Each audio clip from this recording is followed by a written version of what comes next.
अस्सलामुअलैकुम students. Differential equation 2 के आज के लेक्चर में खुश आमदीद। आज हमारा लास्ट टॉपिक है आपकी आउटलाइन का।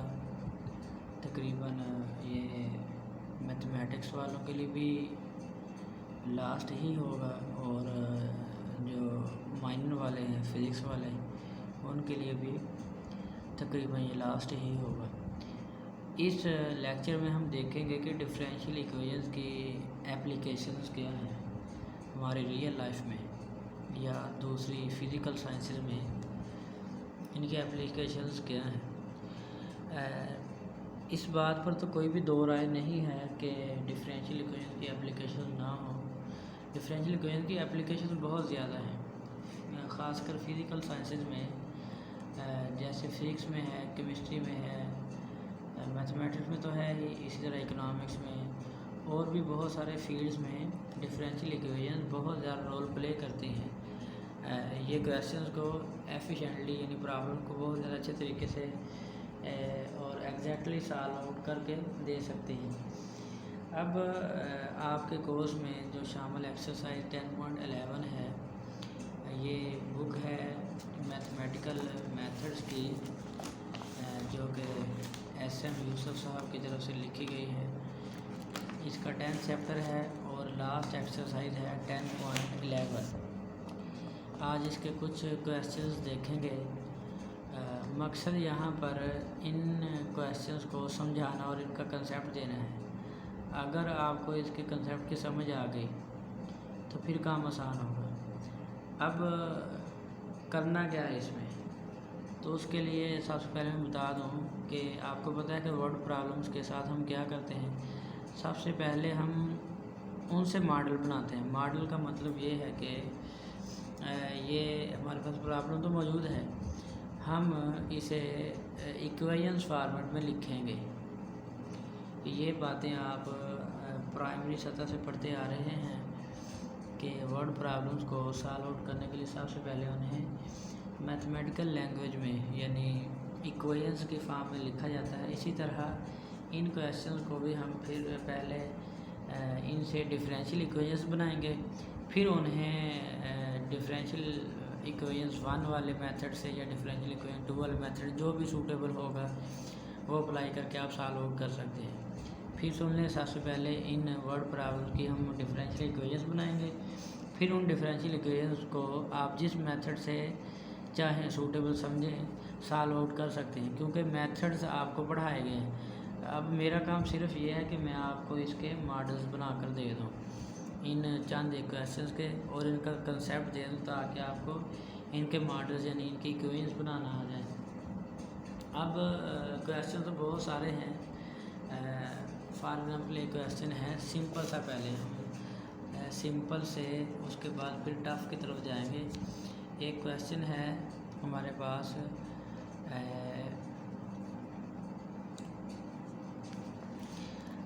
क्वेश्चन नंबर 6 है ये। A newly build fish farm is stocked with 400 fishes. एक फ़िश फार्म बनाया गया है, उसके अंदर 400 फिशेस हैं, लेकिन ये अभी इनको रखे हुए 1 महीना नहीं गुजरा। उसने बताया है कि a newly build fish farm is stocked with 400 fishes at time t = 0 month, यानी अभी यूँ कह लें कि 1 मंथ कंप्लीट नहीं हुआ। Thereafter the population increases at the rate of square root of p। बाद में उन फिशेस की पॉपुलेशन यानी आबादी बढ़ना शुरू हो जाती है। किस हिसाब से? ले जी, यहाँ से आपको बात क्लियर हो जानी चाहिए। Square root of p for population. Population यानी आबादी, उन जितनी भी फिशेस हैं ऑलरेडी, फॉर एग्जाम्पल 400 हैं, तो उसका स्क्वायर रूट ले कितना आएगा? 20 आएगा। तो 20 बढ़ रही हैं पर मंथ। लें जो बात क्लियर होगी, हर महीने 20 फिशेस बढ़ रही हैं। यहाँ से बात क्लियर हो रही है। When there are p fishes in the farm, what is the fish population at time t। किसी भी वक्त अगर हम फिशर की पॉपुलेशन निकालना चाहें, फॉर एग्जाम्पल दूसरे महीने निकालना चाहें, तीसरे महीने निकालना चाहें, 10 महीने बाद निकालना चाहें, तो फिर उसके लिए हमारे पास जनरल फार्मूला क्या होगा कि हम फ़िशर की पॉपुलेशन निकाल लें, उन फ़िशर की जो कि हमने 400 से स्टार्ट की थी। उम्मीद है क्वेश्चन की स्टेटमेंट की समझ आ गई होगी। अगर ना आई हो तो मुझे बराह करम बता दें, कमेंट कर दें, ताकि फिर मैं इसको बहुत ज़्यादा अच्छे तरीके से बता सकूं। तो इसके लिए हम लिखेंगे कि आपको पता है कि रेट ऑफ चेंज, फिर सुन लें, फिज़िक्स वाले तो इसको अच्छी तरह से जानते होंगे। रेट ऑफ चेंज क्या होता है? Rate of change of population occurs with respect to time. किसी भी चीज़ में तब्दीली या किसी भी टास्क या इवेंट में तब्दीली टाइम के रिस्पेक्ट आती है। फिशर की जो पॉपुलेशन है, P for population, will be change with respect to time. तो कितनी चेंज हो रही है? ये फिशर की पॉपुलेशन का स्क्वायर रूट है, यानी उसने बताया है, ये स्टेटमेंट पर गौर कर लें बस, कि per month square root of P के हिसाब से इंक्रीज़ हो रही है पॉपुलेशन क्या, और इंक्रीज़ हो रही है पर मंथ। पहले 400 थी, तो हर महीने कितनी इंक्रीज़ हो रही है? इस जितनी भी होंगी पहले उसका स्क्वायर रूट आ जाएगा और उतनी ऐड होती जाएंगी हर month.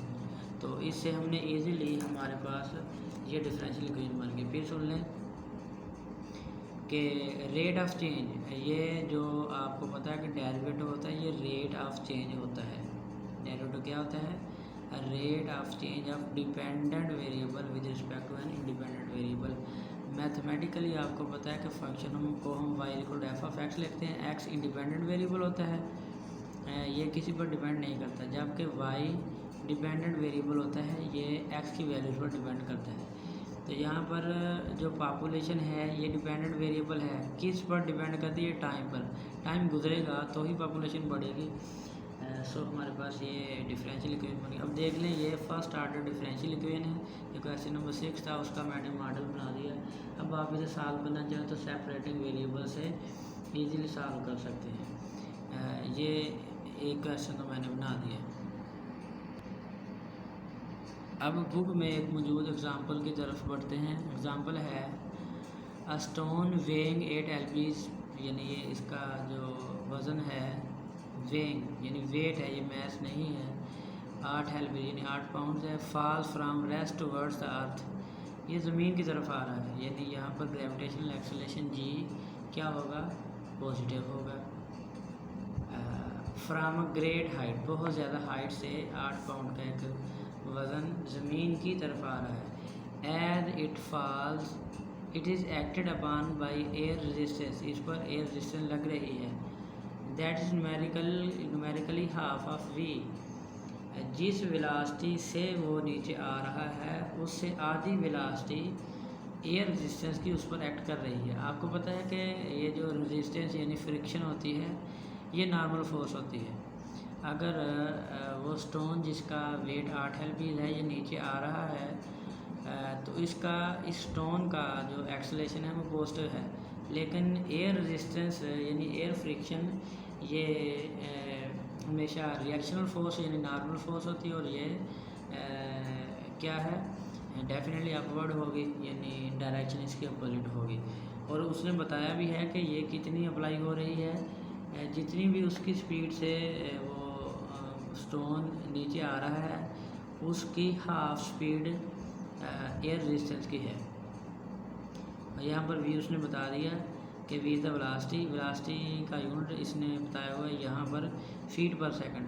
Find the velocity and distance, ले बात क्लियर होगी। हमने फाइंड आउट क्या करना है? वेलोसिटी और डिस्टेंस फाइंड आउट करना है। डिफरेंशियल इक्वेशंस का बहुत ज़्यादा फ़ायदा है। डिफरेंशियल इक्वेशंस यहाँ पर मैंने जैसे ऑलरेडी बताया कि हमें पता है कि हमारे पास वेरिएबल क्या होता है, y इज इक्वल टू, हम फंक्शन को इस फॉर्मेट में लिखते हैं, y is equal to f of x. तो यहाँ से अगर हम ये डिपेंडेंट वेरिएबल होता है derivative of y with respect to x, ये चेंज x होगा तो ही y चेंज होगा, यानी change in y occurs with respect to x। उम्मीद है समझ आ गई होगी। अब यहाँ पर हमने इसका फार्मूलेट करना है, यानी इसका मॉडल बनाना है। तो कैसे बनाएंगे, आपको पता है कि ये चूँकि ऑब्जेक्ट नीचे आ रहा है, ग्रेविटेशनल एक्सेलरेशन इस पर अप्लाई हो रहा है, पहली बात। और दूसरी बात ये है कि इस पर एयर फ्रिक्शन भी अप्लाई हो रही है। और तीसरी बात यह है कि हमने वेलोसिटी और डिस्टेंस फाइंड आउट करना है, सो हम न्यूटन सेकंड लॉ लगा लेंगे। न्यूटन सेकंड लॉ आपको पता है कि क्या होता है, F = ma होता है by Newton second law. Newton second law मैं लिखता नहीं, बस आपको पता है कि F = ma होता है, मास एज इट इज़। और acceleration is the rate of change of velocity. Acceleration की डेफिनेशन आप लोगों ने पढ़ी हुई है। ये बहुत सारी फॉर्मेट्स में हम मैथमेटिकल इनको लिखा जा सकता है, यही तो मैथमेटिक्स का फ़ायदा है। आपने छोटी क्लास में डेफिनेशन एक्सेलरेशन की जस्ट ये पढ़ी थी कि acceleration is rate of change of velocity. लेकिन इससे कुछ ऊपर आए बड़ी क्लास में तो एक्सेलरेशन को आपने लिखा change in velocity per unit time, यानी विद रिस्पेक्ट टू टाइम।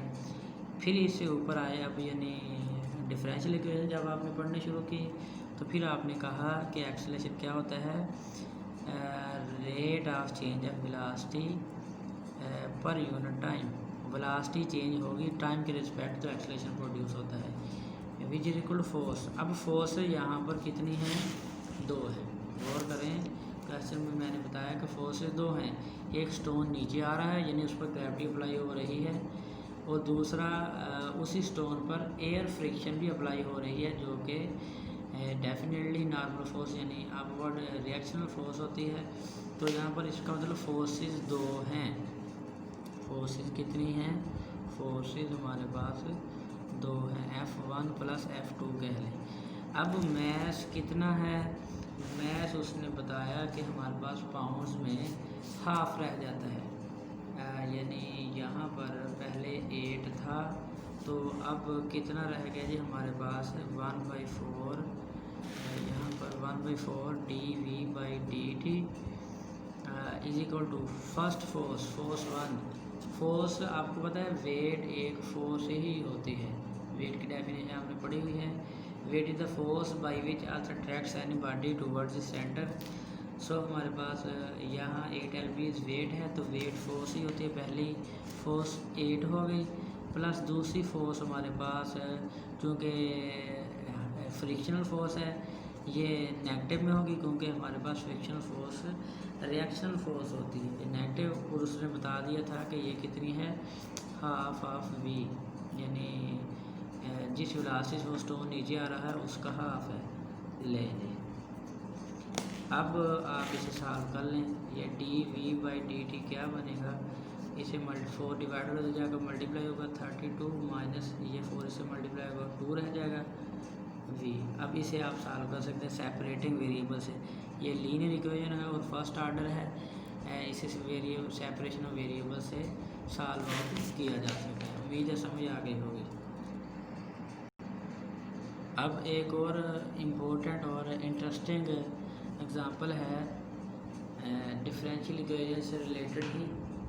ये ज़्यादातर फिज़िकल प्रॉब्लम्स हैं, यानी फ़िज़िकल साइंसेस वाले, इसमें ज़्यादातर हैं भी फिजिक्स वाले, लेकिन केमिस्ट्री वाले भी हो सकते हैं, इकोनॉमिक्स वाले भी। एक्सरसाइज में मिसलिनियस हैं, वहाँ से आप देख सकते हैं। अच्छा, स्टेटमेंट है इस एग्ज़ाम्पल की, a body of constant mass. Body का मैस वैसे ही आपको पता है कांस्टेंट होता है, ये लिखता या ना तब भी हमें पता होता है कि मैस कांस्टेंट होता है, वेट चेंज हो जाता है।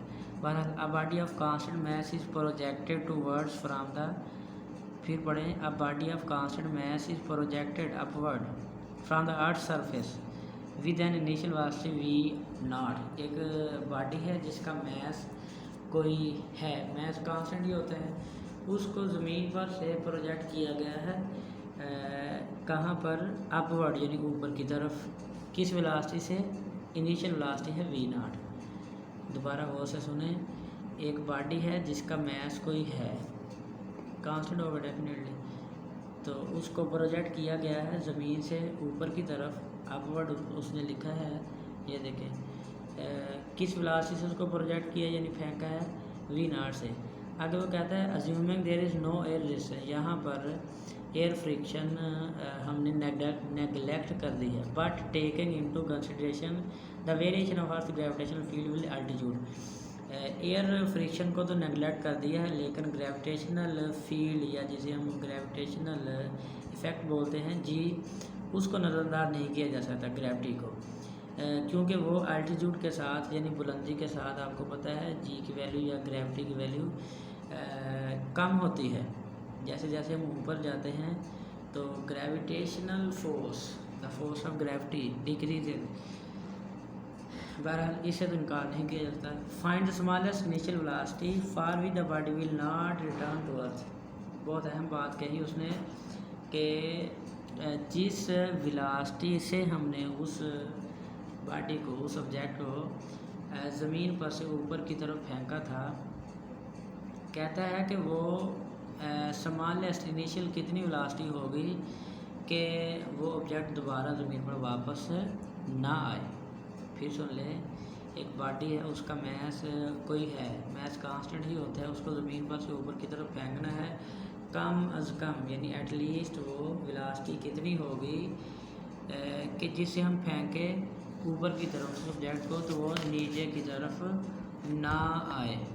ये देख लें जी, फिज़िक्स वाले मेरी बात पहचान गए होंगे, बल्कि ये तो फिज़िक्स की बात हम फिज़िक्स वालों पर क्यों थोपते हैं, ये आपने बिल्कुल आपने मैट्रिक में पढ़ी हुई है, ये 6.9 माइल्स पर सेकंड ये इतनी वेलोसिटी है जिसे हम किसी ऑब्जेक्ट को ऊपर की तरफ फेंकें तो वो ज़मीन पर वापस नहीं आता, यानी वो अपने ऑर्बिट में मूव करना शुरू कर देगा। ये इस वेलोसिटी को हम आपको पता है एस्केप वेलोसिटी कहते हैं, एस्केप वेलोसिटी। ये 9th में भी पढ़ी हुई है आपने, और इसके अलावा फर्स्ट ईयर वगैरह में भी यानी इंटर में भी आपने पढ़ी हुई है।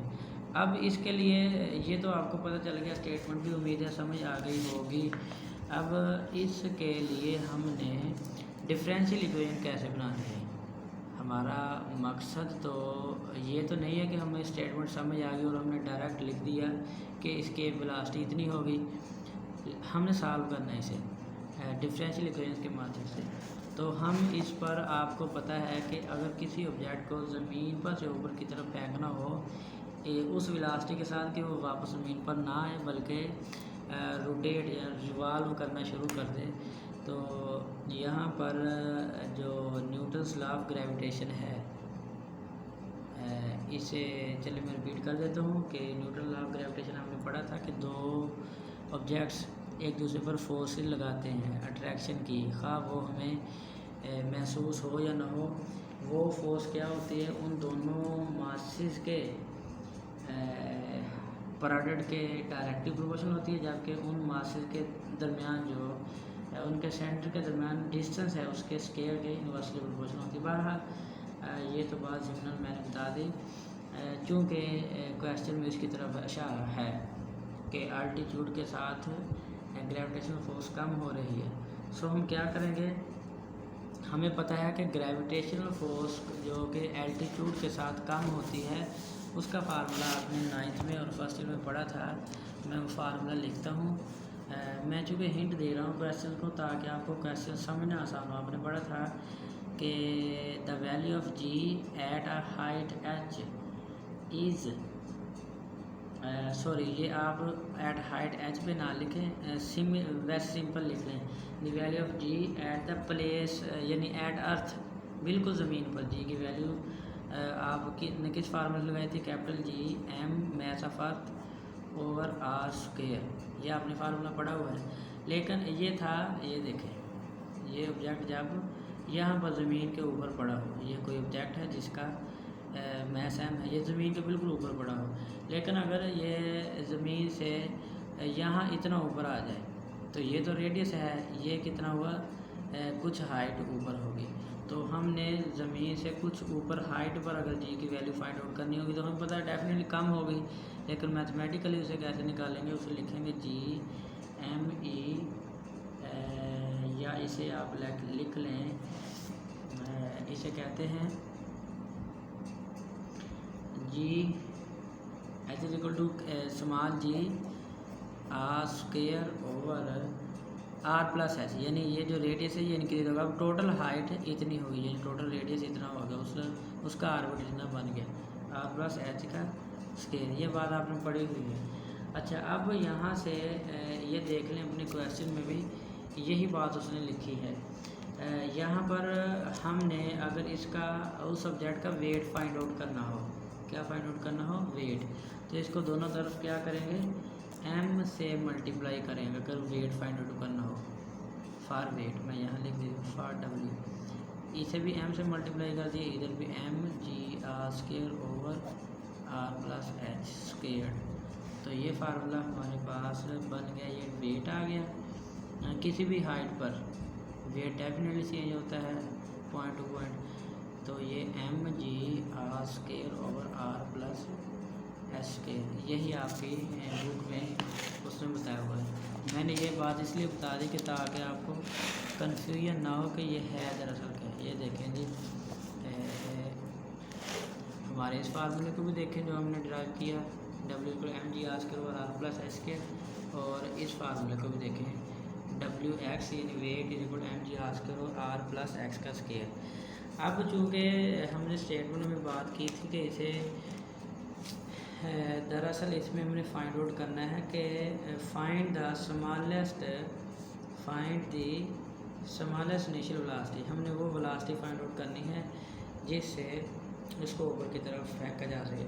डेफिनेटली अब हम फिर वही लगा सकते हैं, क्या कहते हैं उसे, न्यूटन सेकंड लॉ, क्योंकि न्यूटन सेकंड लॉ में एक्सेलरेशन का जिक्र होता है। एक्सेलरेशन की जब इंटीग्रेशन करेंगे तो वो वेलोसिटी रह जाएगी, और हमारा मकसद वेलोसिटी फाइंड आउट करना ही है। दोबारा फिर सुन ले, हमारा मकसद वेलोसिटी फाइंड आउट करना है। उसके लिए हम एक्सेलरेशन न्यूटन सेकंड लॉ का फार्मूला लगा लेते हैं, फिर एक्सेलरेशन से वेलोसिटी फाइंड करना आसान होता है। तो न्यूटन सेकंड लॉ हमारे पास क्या कहता है, न्यूटन सेकंड लॉ होता है, we know that F is equal to m a, m तो हमारे पास आपको पता है मैस ही होता है, और एक्सेलरेशन का फार्मूला अभी हमने डिस्कस किया पिछले क्वेश्चन में, rate of change of velocity with respect to time. और ये फोर्स कितनी है, ये आपको पता है वेट फोर्स ही होता है, वेट फोर्स होता है। पिछले क्वेश्चन में मैंने इसकी डेफिनेशन बता दी है, वहाँ से सुन लें। अब ये वेट चूँकि फोर्स होता है, फोर्स कितनी है, m g r square upon r plus x या एच जितना भी है उसका स्केयर। अब ये फोर्स जो थी ये रिएक्शनल फोर्स थी, क्योंकि ये नेगेटिव डायरेक्शन किसको शो करती है, नेगेटिव साइन किसको शो करता है, डायरेक्शन को, इसलिए यहाँ पर नेगेटिव लगा दिया। ले जी, हमारे पास m से m कैंसिल हो जाएगा, बाकी d v by d t क्या बच जाएगा, g minus g r square over r plus h का या x का स्केयर आ गया। अब आपको पता है मैथमेटिकल टेक्निक से आप इसको सॉल्व आउट कर सकते हैं। अगर किसी को ना समझ आई हो यहाँ पर किसी भी पॉइंट की, तो वो ज़रूर बताएं, हम इंशाल्लाह उसका जवाब ज़रूर देंगे, कमेंट कर दें। नेक्स्ट एग्जांपल है 44, a car moving at a certain velocity and with constant acceleration, car की एक ख़ास वेलोसिटी है, वो उस वेलोसिटी से मूव कर रही है, और एक्सेलरेशन भी अब उसका कांस्टेंट है यानी यूनिफॉर्म है। बहरहाल applied brakes to make it stop, जो कार जो कि कांस्टेंट एक्सेलरेशन से यानी सर्टन वेलोसिटी से मूव कर रही है, अचानक ब्रेक्स अप्लाई कर दी ताकि गाड़ी को रोका जा सके। The car stops 10 second after, 10 second बाद कार रुक जाती है।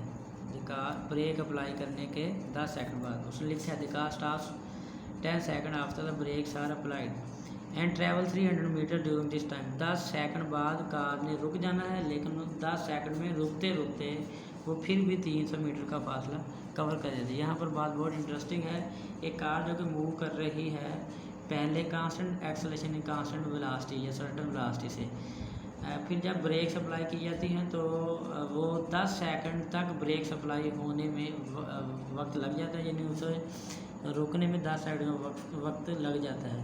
अब उस वक्त में ये यानी उस अरसे में उस टाइम में ये 300 मीटर का फासला भी कवर कर लेती है।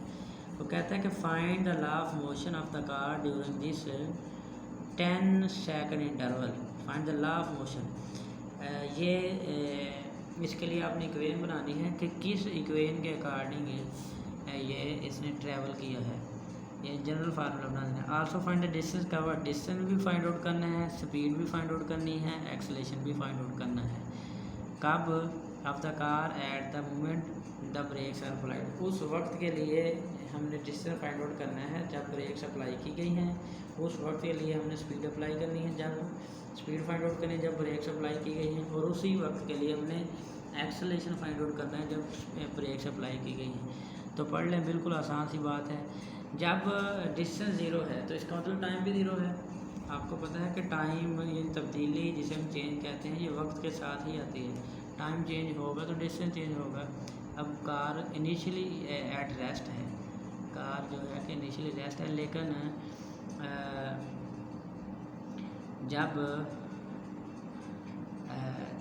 जब वो मूव कर रही थी कांस्टेंट एक्सेलेरेशन के साथ, उसके बाद जब ब्रेक्स अप्लाई की गई हैं 10 सेकंड बाद, यानी 10 सेकंड जब चलती रहती है ब्रेक्स अप्लाई करने के दौरान, तो उन 10 सेकंड में 300 मीटर का डिस्टेंस कवर कर लेती है। ये स्टेटमेंट में हमने देखा।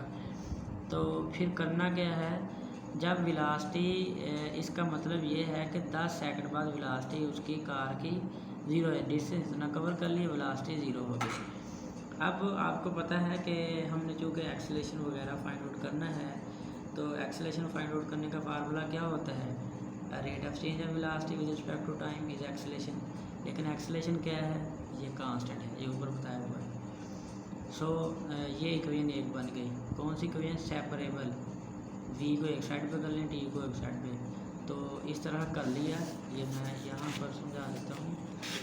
ये देखिए बना क्या था हमारे पास, dv/dt is equal to a acceleration constant था। अब इसे सॉल्व करने के लिए v वाले वेरिएबल को एक तरफ कर लिया और t वाले को, ये सेपरेबल वेरिएबल से दोनों तरफ अब इंटीग्रेशन अप्लाई कर दी। dv, इसकी इंटीग्रेशन v आएगी और ये ऐसा कांस्टेंट आउट हो गया और 1 की t आएगी plus c1, v is equal to at plus c1। ये देखें, यही लिखा हुआ है v is equal to at plus c1। इसके बाद हमने चूँकि वेलोसिटी भी फाइंड आउट करनी है, देखिए एक्सेलेरेशन फाइंड करना है, वेलोसिटी यानी स्पीड भी फाइंड आउट करनी है। उसके लिए स्पीड यानी वेलोसिटी का फार्मूला आपको पता है, ये होता है, यानी वेलोसिटी किसके इक्वल होती है? Rate of change of displacement या डिस्टेंस चेंज होगा तो वेलोसिटी या स्पीड प्रोड्यूस होगी, पैदा होगी। तो ये होता है यानी वेलोसिटी का फार्मूला, ये आपने पढ़ा हुआ है। अब वेलोसिटी कितनी निकाली? at प्लस c1, उसको इसके इक्वल रख दिया और ये फार्मूला। अब ये भी हमारे पास क्या बन गई? First order differential equation. इसे भी इसी तरह सॉल्व करें सेपरेशन ऑफ वेरिएबल से, तो ये आएगी।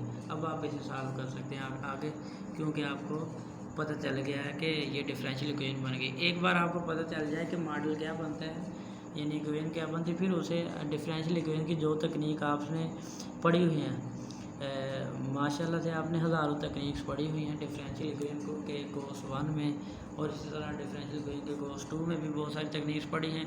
लेकिन ये तो बेसिक है, यानी हमारे पास linear first order differential equation आ रही हैं। सो इन्हें सॉल्व करना ज़्यादा ईजी है। इसी तरह ये एक प्रोजेक्टाइल की एग्जांपल दी गई है। आपने प्रोजेक्टाइल के बारे में बहुत ज़्यादा पढ़ा हुआ है। अब इंशाल्लाह आप इसे पढ़ेंगे स्टेटमेंट को तो आपको आसानी से समझ आ जाएगी। उसी तरह हमने इसमें वेलोसिटी फाइंड आउट करनी है, एक्सेलेरेशन वगैरह फाइंड आउट करना है। अच्छा, यहाँ पर एक बात बता दूँ कि एक्सेलेरेशन की यहाँ पर दो तरह की बातें लिखी हुई हैं। एक्सेलेरेशन आपको पता है rate of change of velocity होता है, rate of change of velocity होता है। या दूसरे लफ्ज़ों में हम यूँ कह सकते हैं कि अगर हम एक्सेलेरेशन निकालना चाहते हैं तो पहले हमारे पास वेलोसिटी होनी चाहिए, फिर वेलोसिटी से एक्सेलेरेशन निकाल सकते हैं। दोबारा यूँ सुन लें कि अगर एक्सेलेरेशन निकालना है तो पहले वेलोसिटी होनी चाहिए, फिर वेलोसिटी से एक्सेलेरेशन निकल जाता है। अब वेलोसिटी कैसे निकालनी है? वेलोसिटी आपको पता है डिस्टेंस या डिस्प्लेसमेंट से निकलती है। डिस्टेंस या डिस्प्लेसमेंट से वेलोसिटी निकलने के बाद फिर उसमें रेट ऑफ चेंज अप्लाई करते हैं तो हमारे पास एक्सेलेरेशन आ जाता है। या डायरेक्ट इस तरह से कर लें या इस तरह से 2 टाइम्स डेरिवेटिव ले लें, डबल डेरिवेटिव। डिस्टेंस का टाइम के रिस्पेक्ट डबल डेरिवेटिव लें तब भी ये एक्सेलेरेशन आ जाएगा, क्योंकि डिस्टेंस का एक बार टाइम के रिस्पेक्ट डेरिवेटिव लेंगे तो आएगा ये वेलोसिटी, फिर सेकंड टाइम डेरिवेटिव लेंगे तो ये एक्सेलेरेशन आ जाएगा, या डायरेक्ट ही वेलोसिटी का डेरिवेटिव ले लें। देख लें ये चीज़ और ये चीज़ आपस में बराबर है, यानी ये एक चीज़ है ये एक चीज़। आगे इंशाल्लाह आपको समझ आ जाएगा। इसी तरह वेव्स यानी मैथ स्प्रिंग सिस्टम से रिलेटेड एक एग्जांपल है। आपको पता है मैथ स्प्रिंग सिस्टम जिसे हम हार्मोनिक ऑसिलेटर सिस्टम भी कह सकते हैं, इनमें हुक्स लॉ बेसिकली अप्लाई होता है। वैसे तो आपने पढ़ा होगा कि इसमें वेव्स के फिनोमिना हैं तो वो साइनोसाइडल वेव्स होती हैं। बहरहाल उस बहस में हम नहीं जाते हैं। इसमें बुनियादी तौर पर हुक्स लॉ अप्लाई होता है। ये देखें वेलोसिटी का ये कंपोनेंट और एक्सेलेरेशन, ये रेट ऑफ चेंज है वेलोसिटी। इसी तरह हुक्स लॉ उसने अप्लाई किया। एफ़ आपको पता है किसके इक्वल होता है, माइनस के वाई या के एक्स, आपने छोटी क्लास में पढ़ा होगा। F is equal to minus k x, negative sign restoring force को रिप्रेजेंट करता है। तो ये इसके भी इक्वल भी होता है हुक्स लॉ के according, F is equal to minus k x या के वाई, तो एफ एम ए के इक्वल भी होता है। अब यहाँ पर क्या आ गया, m a is equal to minus k y, यहाँ पर कर लें ये एम ए माइनस का के वाई इधर ले आए तो क्या बन जाएगा, एम ए प्लस के वाई इज इक्वल टू 0। फिर इस पूरी को इनको एम से डिवाइड कर दें, पहले माइनस के वाई को इधर ले आए फिर पूरी को एम से डिवाइड कर दिया, तो यहाँ पर क्या हुआ, एम से एम कैंसिल होगा, ए रह गया, ये देख लें प्लस बाकी के और m y is equal to 0। अब एक्सेलेरेशन क्या होता है आपको पता है, डबल डेरिवेटिव ऑफ डिस्टेंस, ये डिस्प्लेसमेंट प्लस के और एम वाई। अब इसे आप सेकंड ऑर्डर डिफरेंशियल इक्वेशन को सॉल्व करना कर सकते हैं, क्योंकि आपने सीखा हुआ है 10th चैप्टर में 10.2 एक्सरसाइज में।